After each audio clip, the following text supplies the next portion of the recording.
Hello mga kabibig! Welcome back sa ating bagong YouTube channel. Ito ang pinakamaingay na YouTuber sa balat ng YouTube. Ako si Kabibig, maglebak-lebak na ta with Everest. Ako po, yung hiniintay nating sagot kay Pangulong Bongbong Marcos, yung tungkol sa hair follicle test. Nako, eto na, sumagot na si Pangulong Bongbong Marcos. Ang tanong, gagawin ba niya? Nako, para yatang iba ang tono ng pananalita ni Pangulong Bongbong Marcos. Para yatang napikon. Naku po, sinagot na niya si Attorney Vic Rodriguez. Nako kabibig, napanood nyo ba?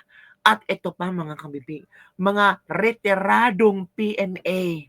Nako, kinundi na nila ang talamak na korupsyon ngayon sa pamahalaan at para yatang susugod na sila. Parang hindi na nila napipigilan ang gigil sa gobyerno ni Bongbong Marcos. Ano ka ba kabibig? Parang gigil ka rin. Ikaw talaga. So eto na kabibig ha. Panoorin natin ang sagot ni Pangulong Bongbong Marcos nung tinanong siya tungkol sa hair follicle test. Uy, naku, exciting to mga kabibig. Malalaman na natin ang sagot ni Pangulong Bongbong Marcos. So ito na. Are you ready? Ano kaya ang sagot niya? Kasi maraming sumisigaw, hair follicle test, hair follicle test. Ito na. Hindi talaga na hindi nag-aksaya ang media na tanungin si Bongbong Marcos. So ito na. Constitutional principle that public office is a public trust. But Ito na. again, called on you to undergo a hair follicle test, citing the constitutional principle that public office is a public trust. What do you say to this, Mr. President? No. No. Why should I do that? No. Ayaw niya magpa-hair follicle test. Ano ang iyong interpretasyon? Ayaw niyang magpa-hair follicle test. O ano na? Guilty? Takot? Nako! Kung talagang walang tinatago, pwede namang yes. Para mawala lahat ng mga haka-haka niyo tungkol sa akin. Para mawala yung duda niyo sa akin. Pero ang sagot ni BBM, no. Halak. Paano yan? No. Para siyang bata, no? No. No. Para siyang bata. Let's continue. You know, see, what they say, public trust, public office, public has nothing to do with the follicle test. There's no, wala namang connection ng sinasabi na. Ang gigil. O ano namang collection? Yung nanggigil si BBM.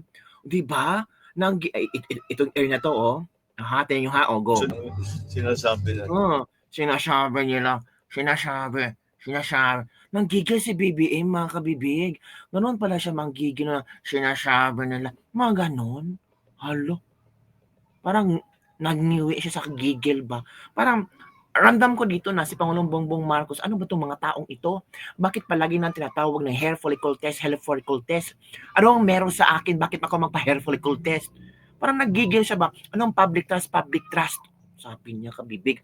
Kaya nanggigigil na si Pangulong Bongbong Marcos sa inyo. Ikaw talaga, Atty. Vic Rodriguez, na nagigigil na siya, Ikaw talaga. Ito na.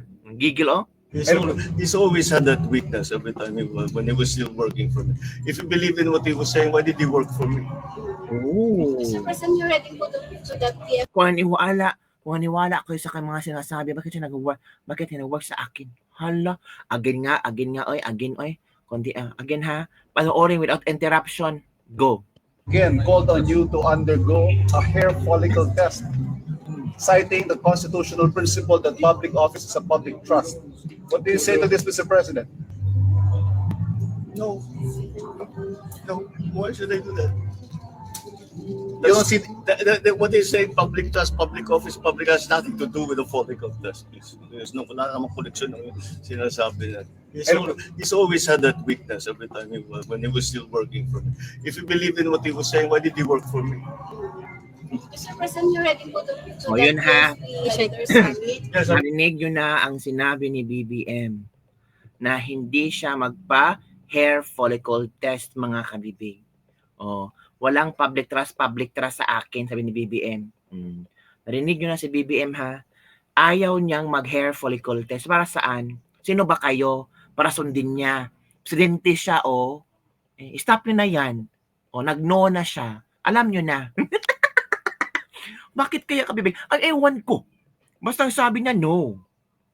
Tanungin natin si BBM, bakit daw? Kasi public trust. Hindi siya niniwala sa public trust na yan. Uy. Ito naman ang mga komento ng mga netizen. I'm not surprised, sabi ni Lorraine Marie Badoy. That's the best evidence that indeed this man is a drug addict. Uy, ano ka ba, Lorraine? Hindi nga mapa-hair follicle test, drug addict agad? Ikaw talaga? Pwede naman. Ikaw talaga? Ito pa. Why should you do it? Because why not? Attorney Vic Rodriguez left as a member of your cabinet because he found out that you were not true to your words of uplifting the lives of the Filipinos. In other words, binudol mo rin siya. Only a guilty addict will shun away from a hair follicle test. Oh, only daw yung mga mga guilty, mga addictos, benedictos, ang magsasabi ng no. Pero kapag wala kang natago, like mga Duterte, o si Baste, si Polong, si Sara Duterte, ilan ang gustong ang daming gusto niya i-test. O tapos si Nograles nagpa-test nga. O sila Lorraine Marie nagpa-test din kasi may party list sila, negative sila, hair follicle test ha. Mga kabibig. Pero bakit no? Matagal niyan silang hinahamon ni VP Inday Sara. Lahat ng mga gobyerno pati Congress ayaw talagang nabahag ang mga buntot nila. Takot ang mga tambaluslos. Di ba? So yan ang komento ng mga ilang nito. Ito pa kabibig. Ito pa. Diyan lang, positibo ka na. Halo, addict na addict talaga to.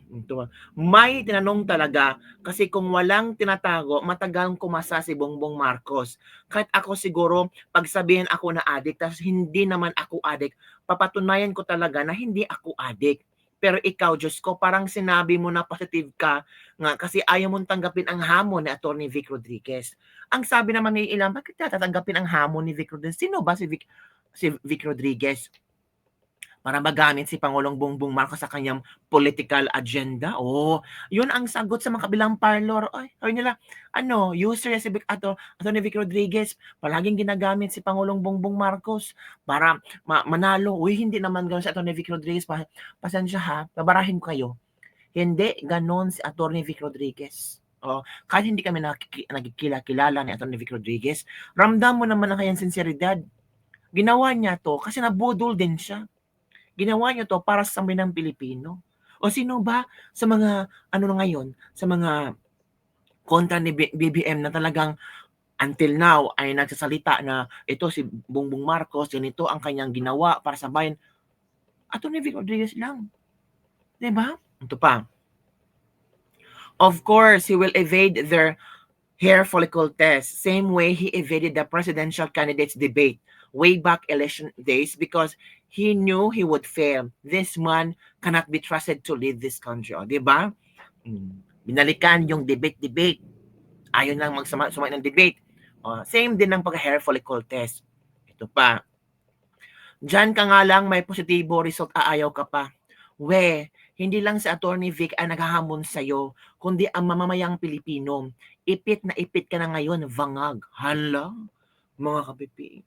Yun ang mga komento ng mga netizen. Takot sa hair follicle test, mabubuking kasi public knowledge na bangag ka. Hala, bakit takot ka kung di ka talaga addict? Hala, grabe naman ang mga komento ng mga netizen. If di ka talaga totoong diktos, ba't ayaw mo mapa-hair follicle drug test? Para ma-stop na ang noise at issue na addictus ka. So parang totoo talaga na ayaw mo? It means ikaw? Hala. Why should I? Ika nga, baka malaman pa natin ang totoo. Pero bilang Pangulo, dapat transparent siya sa kanyang sarili. Oo naman, may point naman si ate na maging transparent sa Bongbong Marcos. Okay, yun ang gusto nyo. Sige, ibibigay ko para yung mga taong nasasabing bangag ako, isasampal ko sa pagmumukhaan nyo. Mga ganun ba? Yung may will, yung matapang na presidente, yung hindi takot sa kung ano ang mga binabati ko sa kanya at talagang haharapin niya at sabihin, mali kayo. Kayo ang sinungaling at hindi ako. Pero ngayon, sagot ni Panong Bongbong Marcos parang, no, no, why should I do that? Public trust is a public, mga ganun na mga reaction ni Bongbong Marcos. Di ba mga kabibig? So ano ang yung reaction dito? Again nga kabibig, pakipanood nga sa video. Gusto mo manood ulit sa video? Sige, panood ko sa'yo. Ikaw na ang humusga kasi yung ibang netizen humusga na. Takot daw malaman ang katotohanan. Positive daw, sabi ng mga netizen. Positibo. Ito na, go. Again, called on you to undergo a hair follicle test, citing the constitutional principle that public office is a public trust. What do you say to this, Mr. President? No. No. Why should I do that? You don't see What they say, public trust, public office, public has nothing to do with the follicle test. There's no, wala namang connection ng sinasabi na. He's always had that weakness every time when he was still working for me. If he believed in what he was saying, why did he work for me? Mr. President, you're ready. So, yun na kabibig ha. Kita yun na ha. So, alam ko naman, mag-react na naman kayo. Trending na naman to. Si BBM. Nako. Yun na mga kabibig ang ating latest lebak-lebak for today. Ano ang iyong comment tungkol dito? Shout out sa ating mga OFW dyan. Kumusta na? Ako naman dito, mabuti lang. May trabaho pa naman. Ikaw, may trabaho ka pa ba?